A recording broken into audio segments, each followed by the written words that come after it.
What's up, guys? Welcome back to the channel. Nemo Propaganda here, and today we're going to check out the Emotiva XB1.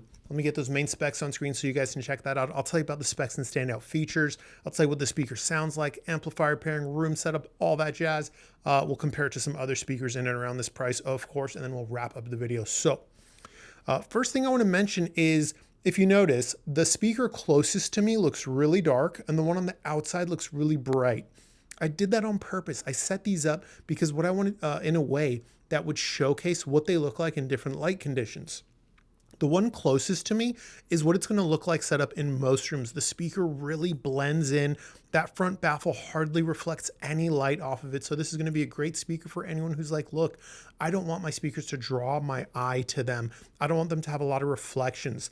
This one on the outside, I have a floodlight pointed directly at it to get it to just showcase in the video. If I didn't have a light directly on this one, you'd barely be able to see it, just like this one. So that's just something I wanted to point out. That front baffle has a few layers of paint on it. It looks like that. It's like a matte black, and it does a really good job at not having any reflections. The back half of the cabinet is vinyl wrapped in a really nice finish. And this is similar to what Dynaudio does on their E-Mid range, where the front baffle is painted, the back half of the cabinet's vinyl wrapped.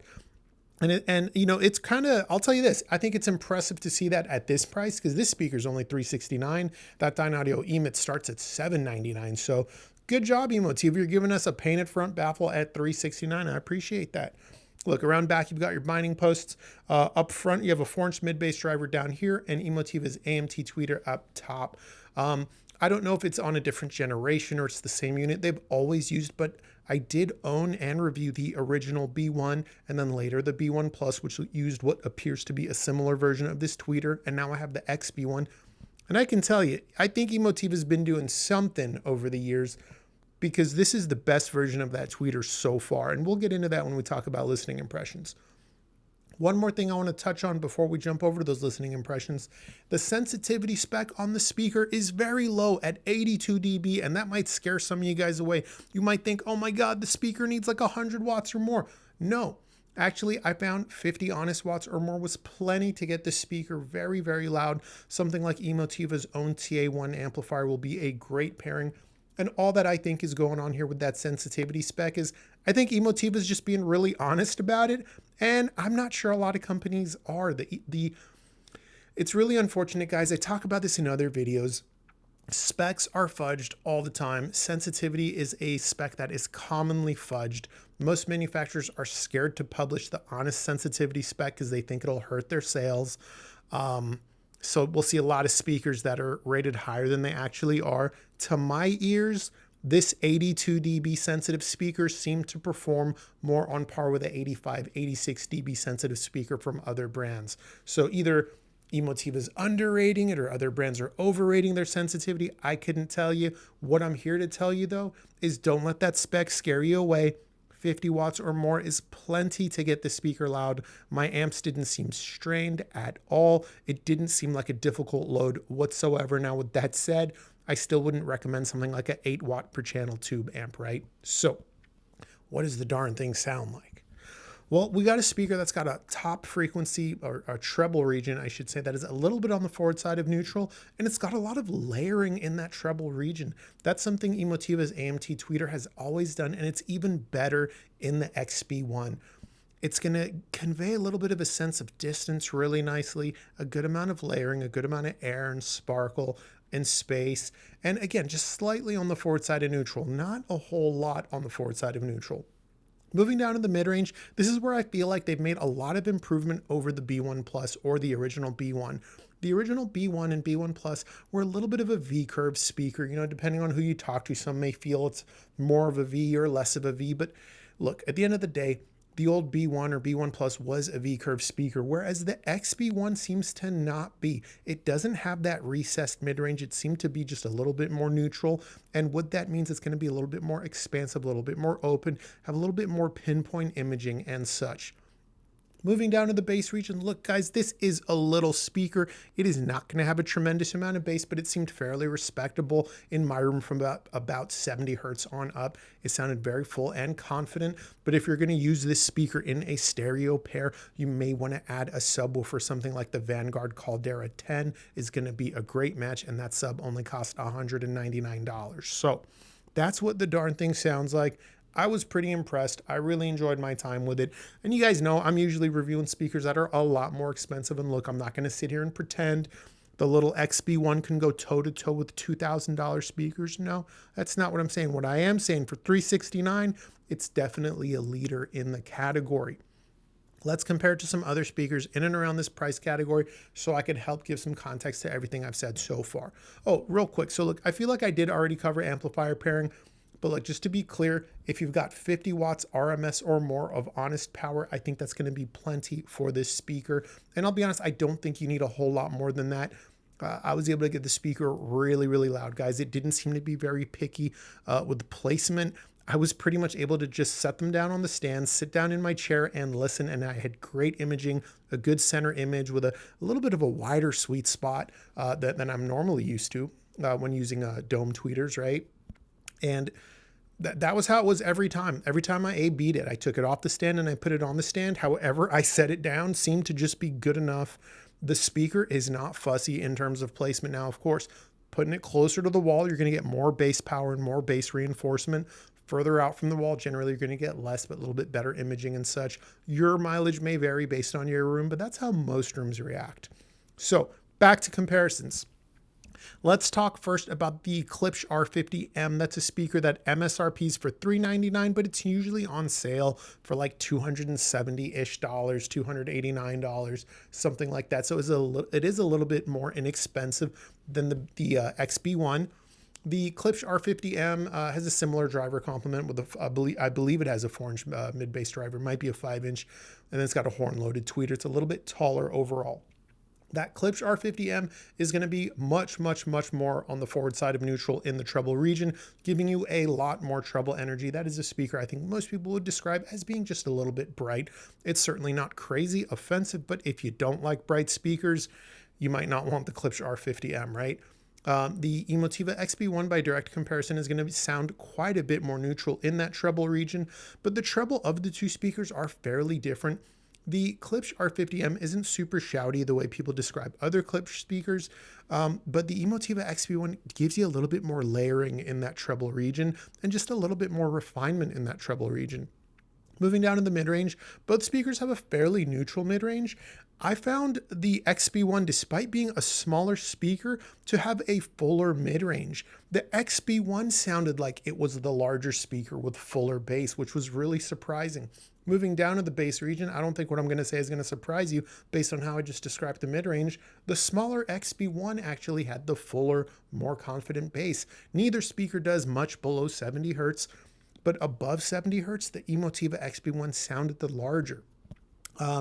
Moving on, let's talk about something like the Project Speaker Box 5. That's $349. This is $369, so they're about the same price. One cool thing about the Project Speaker Box 5 is they give us a painted cabinet, a fully painted cabinet for that price, which is pretty crazy. If you're an aesthetics first customer, you are going to just love how good that thing looks at its price category.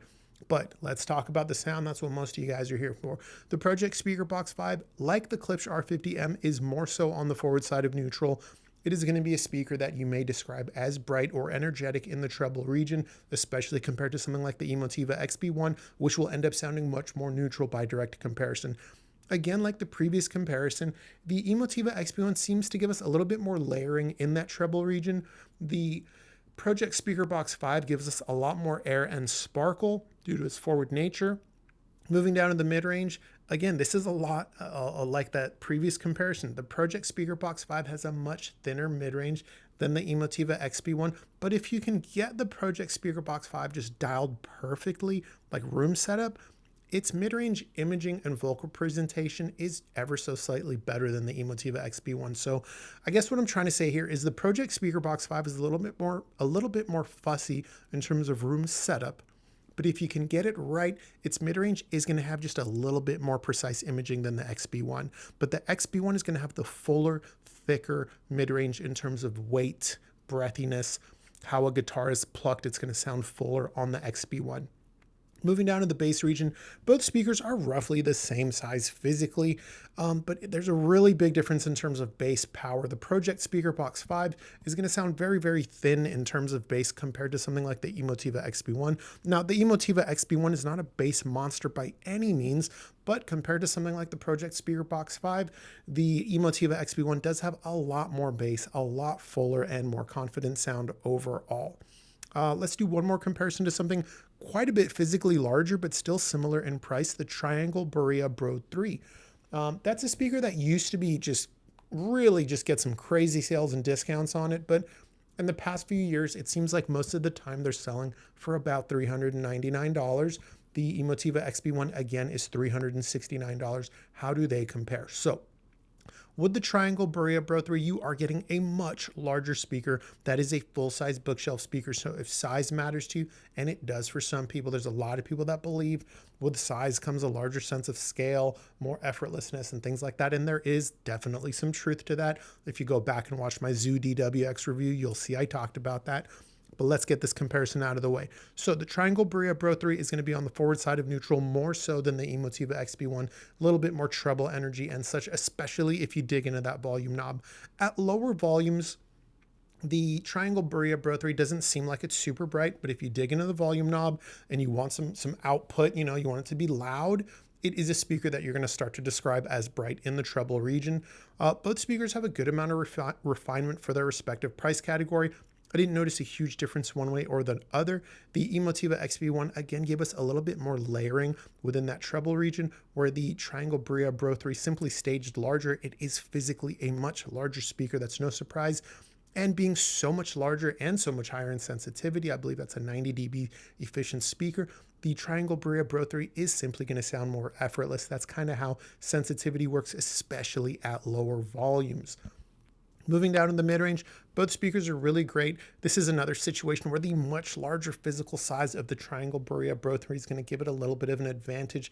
Its vocals are going to stage considerably larger. The Emotiva XB1 does a fine and very respectable job, but guys, when it comes to speakers or subwoofers, anything that really produces sound, size really matters, right? So look, both speakers have a fantastic mid-range. The big difference here is going to be that larger Bro 3 is simply going to stage larger. Moving down to the bass region, again, with the physical size advantage, that Triangle Berea Bro 3 is going to have much thicker and fuller bass that's going to extend much lower as well. So that is the difference here, guys. And in all of those comparisons, I don't feel like there was a winner or a loser.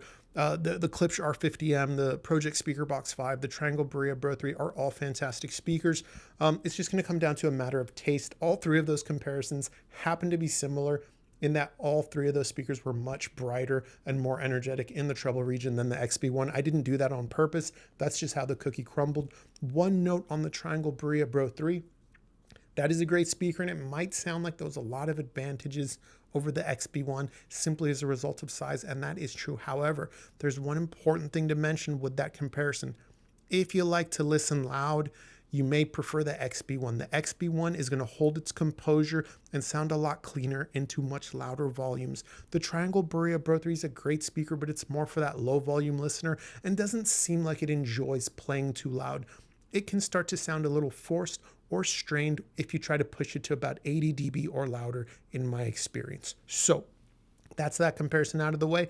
And I think that's bringing us to the tail end of this review. I think the Emotiva XB1 is a fantastic speaker. It's small, but it doesn't sound small. The treble is fantastic. It gives you a good sense of distance, good layering within the soundstage, which is very rare at this price point. It doesn't draw a lot of attention to itself aesthetically, but it's fairly good looking, so if it does, no big deal. It'll blend perfectly in most rooms. Look, that's the review, guys. I like it. I recommend it. If you got any questions, this YouTube channel does have a free Discord server. Link is in the description box of all my videos. You can also ask in the YouTube comments section. However, do keep in mind, guys, the YouTube notification section system is not perfect. It's very common that I don't see people's questions because YouTube does not notify me on comment replies very consistently. Like sometimes it does, other times it doesn't. Other times people are like, hey, why'd you delete my comment? And I'm like, I didn't delete your comment. I don't know, maybe YouTube did it. So it's like, look, if you want to have a long conversation, use my Discord. If you just want to say like, what's up or great video, by all means, use the YouTube comment section. Anyways, I'm rambling. If you got any questions, holler. Until next time, take care.